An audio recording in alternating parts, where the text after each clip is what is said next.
Hi everyone in the leadership class and prof. This is Christina. I'm going to try to be super serious today.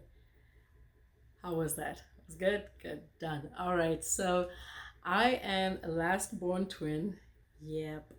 Twin girl. My twin sister is Catherine. Got three older brothers, Caesar, Christopher, and Shepherd. Still believing for Caesar to get saved. And my mom and dad, James and Jameson, actually would have their anniversary today. My dad passed away 2 years ago.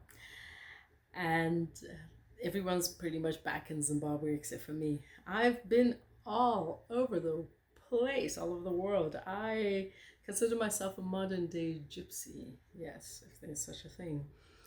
So many countries, not enough time. I really wish I've seen more. I've only seen 21. Picked up 4 on a cruise, so I still feel like I cheated. I was educated at a Catholic school, went to a Pentecostal church with 2 of my older brothers, not the eldest one, and we got born again at a Reinhard Bonnke Big Tent Crusade there in Zimbabwe. I was about 9 years old at the time. It was phenomenal. I have many other stories I'll share if they come up and they're pertinent in this class, but I've shared so much about the fight to get water baptized when you're in a Methodist home and you got the little dab on the forehead and they believe it's enough. It's going to be a fight. We had to be sneaky about it. God gave us an opportunity when mom and dad were out of town, so we got dunked. Oh, we got dunked. It was a glorious day. Had to fix our hair up real quick so they couldn't tell when they got home. The whole journey to getting baptized in the Holy Spirit with the evidence of speaking in tongues, that was another thing. The whole Pentecostal movement back home came up at a time when it was not well understood and there was a lot of resistance to it. So growing up in a home with Methodist parents, going to Catholic school and being Pentecostal had its challenges, and not knowing how to always defend or explain what you believed in did cause for a little bit of friction here and there. And when we were about 15, my parents pulled us out of the Methodist church at the you see, every religion's in the story. They pulled us out of the Pentecostal church and forced us into the Methodist church. Oh, we felt persecuted. I mean, we felt we were right there with Paul and them. And when we would visit by the Pentecostal church after school, it was in town, I remember the secretary saying that, you know what, wherever you are, God can use you. We're like, we're the Methodists. She's like, no, just settle your spirits, be calm, and God will use you. And we decided, well, let's see what we can do. There was only 3 of us girls and who were teenagers, but we decided that the little kids needed to be corralled and organized, so we started children's church. Oh Lord, they came out of the woodworks. There were kids coming out, like, I don't know, the entire neighborhood. Now there was kids from everywhere, little kids. The 3 of us couldn't even manage them. But then word got out that there was now a kind of like a youth group in the church. Well, now all the other parents started getting their kids to come along. And before you know it, we have a youth group. We started a choir, entered the choir singing contest, even won it regional once, came close several other times.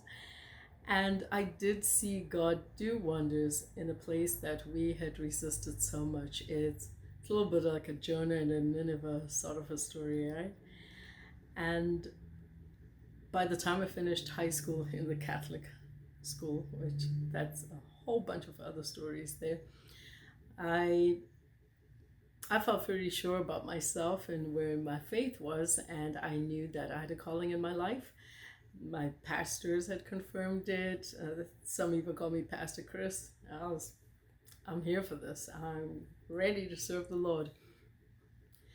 At the time I went to undergrad to do my Bachelor in Business Administration, which was also in my country, but on the other side of the country, I started to, I guess, have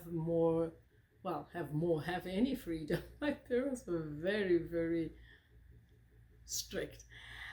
But I got to also explore a lot more in my mind and discover things that I never had the opportunity to discover. After some years and some bad relationship choices, I started to condemn myself and feel that, you know what, maybe this whole thing isn't for me. Maybe, what if I disappoint, God? What if I am one day a preacher and I do something wrong, that would cause people to fall and stumble, and I didn't want that. So, without articulating it, I guess, in a way, I just dismissed the call. I continued to serve the Lord, but in other ministries. So, from young adults to children's ministry, prison ministry. Is there a ministry I haven't served in? Just probably men's ministry. Every ministry I've volunteered in. Right until I started to write a book. That's a whole nother story. Writing books on relationships just to help people who are healing get past that. By that point, I was now just finished my MBA, which I studied in South Africa, and I had been an exchange student at Ohio State University.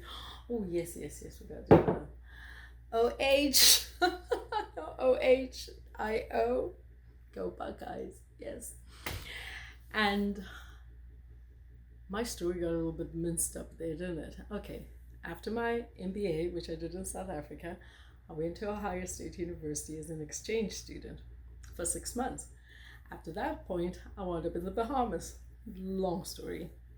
And I wound up at Dr. Miles Monroe's church. I was there for the next about 4.5 years of my life. I was a French teacher in the Bahamas, and I went to his church. I was singing on the worship team. I wound up merging over into the production team.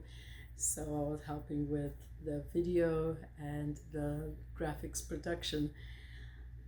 He encouraged me to write the book that God had impressed in my heart, that I'd begun to dismiss as that I was unqualified to write on this. And I remember Dr. Miles looking at me and saying, well, if God tells you to write it, God validates you. Don't look for validation from man. Okay, then. And I wrote that book. I then wound up going back home for about 9 months. I taught religious studies and Judaism at a high school back there. That was thrilling. And then I came back to the US this time, and I settled in North Carolina for about 6 months. And then I came to Texas, and that's been like 11 years in Texas. 10 years in Dallas. Oh wait, it's been 2 years in San Antonio. And here I am. Finally, I wound up at Cornerstone Church with Pastor Hagee. But it's when I was there, I got to find out about Lee University. And at that point, I had decided that for the umpteenth time, I'm going to stop running from God. I'm going to answer the call and be the servant he needs me to be. That he does work with damaged people, broken people,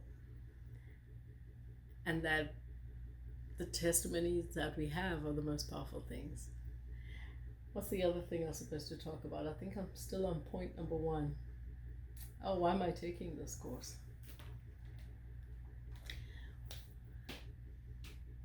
In answering the call, I have felt my inadequacies, and I've been very aware of them. And yes, I know at times there are people who just are able to step into ministry, but I know that with some training, which is much needed, I would have the confidence that I need to be able to do a better job, to get caught up with what I need to know about studying the Word, the tools that are available, so that I could be a better person with whichever ministry God gives me to be in charge of.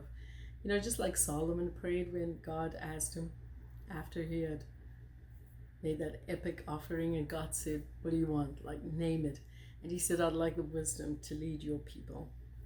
And that's really where I am with this course.